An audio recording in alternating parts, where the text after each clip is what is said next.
समझदार आवाम है। मैं तमाम तेलंगाना में हर डिस्ट्रिक्ट, हर कॉन्स्टिट्यूंसी में जा रहा हूँ, वहाँ पर जाकर हमको समझाना पड़ रहा है कि केसीआर के क्या क्या फेलियर्स है, केसीआर मुसलमानों को कैसा कैसा धोखा दिया, किस किस वक्त धोखा दिया, असदुद्दीन ओवैसी कैसा मुसलमानों को बेवकूफ़ बना रही। मगर इस सरजमीन चेवल्ला में मैं सिर्फ बैठ के सुन रहा था, जो जो चीज़ हम बोलते हैं वहाँ यहाँ के पूरे लीडर्स बोले। इन तमाम लोगों ने आपको हर वो चीज बता दी जो मैं बताने आया था, तो यहाँ पे बताने की जरूरत नहीं है। 2003 में भी जब इलेक्शन का यहाँ पे पदयात्रा के हमारे डॉक्टर वाईएस राजशेखर रेड्डी साहब करे थे हमारे चेवल्ला से, तो मैं जब भी नवाब महबूब आलम खान साहब के साथ था, जब मैं कॉलेज में रहता था, तभी भी यहाँ से शुरू करे और हुकूमत बनी। आज भी चेवल्ला ऐसा किला है, हकीकत में एक किला है। ये कांग्रेस का किला इसीलिए है कि उस वक्त भी लोगों को शऊर था, आज भी यहाँ के लोगों में बहुत ज्यादा शऊर है। आपको कुछ बोलने की जरूरत नहीं है, आप लोग तमाम समझ गए। और यहाँ के कैंडिडेट का जो नाम है भीम भरत, आप मीम, ये भीम, आप मीम, ये भीम, ये दोनों मिलकर भारत बनाएंगे ना। तो आपके लिए पढ़ा लिखा LLB है, पकड़ना भी जानता, छुड़ाना भी जानता, एजुकेशन में भी था, लड़ना भी जानता, खींचना भी जानता। तो आप लोग ऐसे कैंडिडेट को जिताइए। मैं सिर्फ थोड़ी चीज बोलूंगा, बाकी का आप सब बोल दिए। यहाँ पे जो फोटोज लगे हुए हैं, चार मीनार, उस्मानिया आर्ट कॉलेज, आपके फलकनुमा पैलेस, चार मीनार दवाखाना, ऐसे इमारतों को पूरी साजिश करके ये हमारे असलाफ की निशानी है। बेशक आज हम पसमानदा है, बिलो पॉवर्टी लाइन है, नहीं बना सकते, उम्मीद है हमारी नस्ल बनाएंगी, हमारी नस्ल बराबर ऐसे इमारत बनाएंगी। ये इमारतों को तोड़ने वाले का नाम केसीआर है। 11 इमारतों को तोड़ दिया। वरंगल की जेल, इरम मंजिल के लिए भी बहुत कोशिश कर लिया, फलकनुमा पैलेस के पीछे भी बहुत कोशिश कर ली है। हर वो चीज, जैसा कि आपके सेक्रेटरीट में सैफिया पैलेस था, उसको भी तोड़ दिए, वो भी बहुत बड़ा हेरिटेज था। तो हमारे असलाफ की निशानियों को तोड़ने वाला केसीआर है, हमको पूरा बर्बाद करने वाला केसीआर है, हमको इस्तेमाल करने वाला केसीआर है। ये चेवल्ला कभी हैदराबाद पार्लियामेंट हुआ करता था, हैदराबाद पार्लियामेंट का हिस्सा हुआ करता था। क्या कभी असदुद्दीन ओवैसी ने आप लोगों को लीडर बनाया? क्या बनाया? ये हैदराबाद में भी नहीं बनाते। कितने काबिल लीडरों को दिया वो देख लीजिए।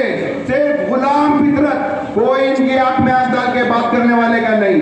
कांग्रेस ऐसी पार्टी है, आपको लीडर बनाती है। और बहुत खुशी की बात यह है, यहाँ पे ऐसे शेर है जिनको बोलने की कोई जरूरत ही नहीं है। इतने तेलुगु में भी समझाए, आपको हिंदी में भी समझाए और उर्दू में भी समझाए। तो मैं यही गुजारिश करूंगा। और एक बात, आप नवाब महबूब आलम खान साहब के लिए जोरदार थाली मारिए। आपकी तबीयत ठीक नहीं है, आपकी तबीयत नासाज है, फिर भी कौम और मिल्लत का दर्द लेकर आपके दरमियान में आ रहे हैं। आपको समझाने के लिए आ रहे हैं, आपको बोलने के लिए आ रहे हैं। उनको कुछ नहीं चाहिए, उनको सिर्फ एक ही चीज है, मेरी आवाम बहुत पसमानदा है, मेरी आवाम बहुत गुर्बत में है। मैं केसीआर के साथ तेलंगाना एजुटेशन में फिरा था, इसीलिए कि उन्हें मेरी आवाम के लिए, मेरी कौम के लिए कुछ करेगा। आज केसीआर धोखा दिया, मैं बराबर निकल के लोगों को बताऊंगा कि केसीआर क्या है। तो आप हर जगह निकल रहे हैं, हर जगह बता रहे हैं, बिना कोई उम्मीद के, सिर्फ अवाम का और उम्मत का फायदा के लिए। तो मैं आप लोगों को यही बोलूंगा कि महबूब आलम साहब आए हैं, इनको सुनिए। और आप मीम, आपका भाई भीम, कांग्रेस को लाना है और आप लोग बिल्कुल हमारे भीम भारत भाई को जिताना है। जरूरी है, ये खिला है। हकीकत में मैं मानता हूँ और सलाम करता हूँ चेवल्ला की आवाम को, ये हकीकत में खिला है। यहाँ के सुनने वालों में भी जोश है, बोलने वाले में भी जोश है, लड़ने वाले में तो जोश ही जोश है। आपसे एक ही गुजारिश कर रहा हूं, अपनी बात खत्म करता हूं। आप लोग पूरा वोट डालना है। ये जो 2023 का इलेक्शन है, ये 2024 की हमारी तैयारी है। और हम इस किले से ही बताएंगे कि हम कैसा कांग्रेस को जिताते हैं। जिताएंगे ना आप लोग कांग्रेस को? जिताएंगे ना? भाई?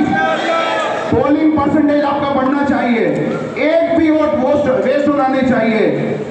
फजर की नमाज अदा करेंगे, पोलिंग स्टेशनों में निकल जाएंगे ना भाई?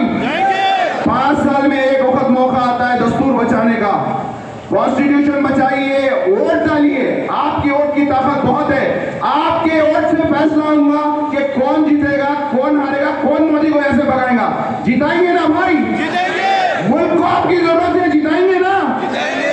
कांग्रेस को आपकी जरूरत है, देश को कांग्रेस की जरूरत है।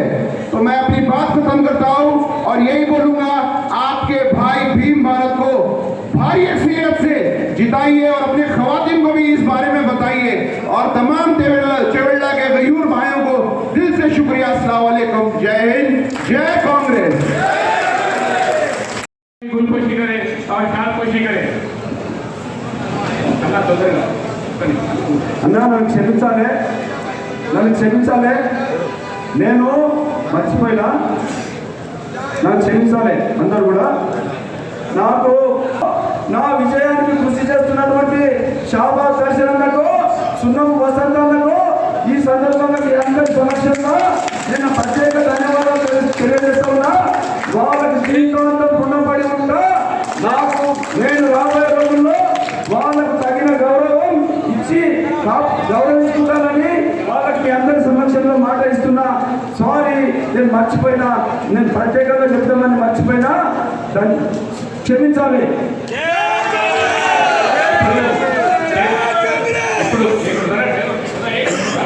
अजीम भाई की सदारत में मोंडिया विलेज से कई नौजवान कांग्रेस पार्टी में शामिल हो रहे, उनका जो है महबूबान खान साहब से मैं गुजारिश करता हूँ धन्यवाद के उनको पार्टी में स्वागत करें। विमर्तना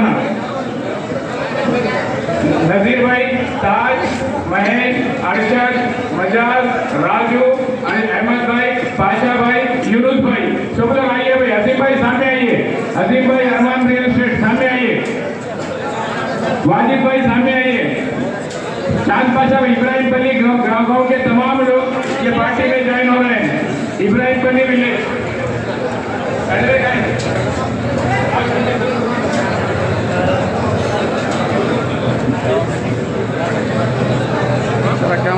कैमरा देखो पहले।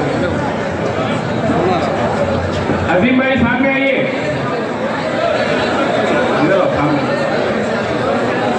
Side side right sir.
हम लोग समझ गए, आप अभी कब समझते हैं?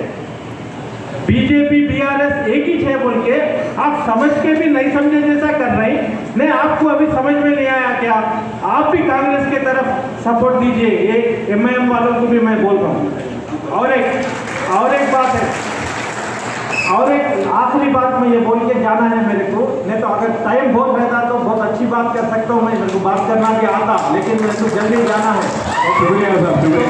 हाँ, तो अभी वक्त पे वक्त जमीन के अलमारी के ताले बंद है मालूम, उसमें कागजा है, ले गए, क्या हुआ किसको भी नहीं मालूम, समझ में आ रहा? तो कांग्रेस अगर गवर्नमेंट में फॉर्म हुई, मूवमेंट वाले एक्टिविस्ट भी हम डिमांड करके हम ताला खुला सकते, कुछ भी कर ले सकते।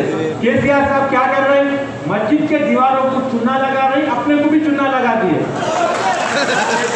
क्या अपने जिंदगियों में चेंजेस आए? क्या नहीं आए ना, और आते भी नहीं। खाली बात, पब्लिसिटियाँ, इमामों को खजूरा खाना, ये सब बच्चेबाजी काम अब हमारे पास नहीं चलते। तो मैं मुसलमानों से एक ही दिली से, ईमानदारी से हम सोनिया गांधी को भी हम थैंक्स बोलने का टाइम है ये। वो लीडरशिप बेईमान रह सकती, लेकिन मुसलमान बेईमान नहीं होना चाहिए। ये एमआईएम वाले नहीं बोले तो भी तेलंगाना मुस्लिम फोरम बोल के और कई ऑर्गेनाइजेशन, महमूद आलम साहब, ये पूरे लोग हम मुसलमानों का रिप्रेजेंटेशन करके हम तेलंगाना के लिए लड़े थे। तेलंगाना आया, लेकिन इंसाफ नहीं हुआ, तेलंगाना आके भी नहीं आएंगे पीछे। तो मैं ये बता रहा हूँ कि कांग्रेस आई तो इंशाल्लाह जरूर काम होगा। अगर नहीं भी हुआ, हम फिर मूवमेंट लेके डिमांड करके कर सकते हैं, लेकिन ये केसीआर की गवर्नमेंट में हम डिमांड भी नहीं कर सकते, धरना चौक भी नहीं रहता, एक्टिविस्टिक नहीं है। कोदंडराम के दरवाजे तोड़ दिए इन्होंने, जो जिसके बलबूते पे वो सीएम बने, सीएम बनने के बाद जो एक्टिविस्ट है उनका पत्ता काट दिया उन्होंने। तो इसीलिए पूरे तेलंगाना के एक्टिविस्ट और मुसलमान, पूरे ईमानदार लोग पूरे कांग्रेस की तारीफ कर रहे हैं। लिहाजा मैं ये रिक्वेस्ट करता हूँ कि मुसलमानों के वोटा बटना नहीं, पूरे एक ही तरफ कांग्रेस की तरफ वोट डालो इस बार। जय तेलंगाना, जय तेलंगाना, जय तेलंगाना, भीम भारत जिंदाबाद, भीम भारत जिंदाबाद। Thank you. Disha rape case में 4 मुलजिमों को मुकम्मल फैसला होने से पहले उनका इनकाउंटर कर दिया जाता है, लेकिन एक टीआरएस लीडर का रेप और कत्ल केस करने के बावजूद उसको कोई सज़ा नहीं मिलती है। तो बहुत सारी चीज़ें हैं जो आपकी मल्टीनेशनल कंपनीज के हवाले कर दी गई। तो ये बहुत सारी चीज़ें हैं जो आपके घर आंगन की चीज़ें हैं, आपके रोज़मर्रा में सुनाई देने वाली चीज़ें हैं, जिससे आपको गाफिल नहीं होना चाहिए। बस मैं आपको यही बताना चाहूँगा कि आप अपने इलाके में जो कुछ हो रहा है उससे बाखबर रहें और अपना उम्मीदवार ऐसा चुनें जिससे आपको खतरा ना हो, जिससे आपको कुछ फ़ायदा हो, आपको और आपकी कौम को फ़ायदा हो। याद रखें, ये जो इलेक्शन है, ये इलेक्शन सिर्फ 5 साल का नहीं बल्कि 50 साल का है। आपका एक वोट एक उम्मीदवार की नहीं बल्कि एक कौम की ज़िंदगी को बनाने या बिगाड़ने का काम अंजाम देता है। लिहाजा मेरी आप तमाम हज़रात से गुजारिश है कि 30 नवंबर को चाहे आप अस्पताल में हो या कहीं पर भी हो, अपना वोट और अपने ख़ानदान का वोट ज़ाय होने ना दें और अपने हकीकी उम्मीदवार को अपना वोट देने की कोशिश करें। ఏదైతే గత ప్రభుత్వం కేసీఆర్ ప్రభుత్వం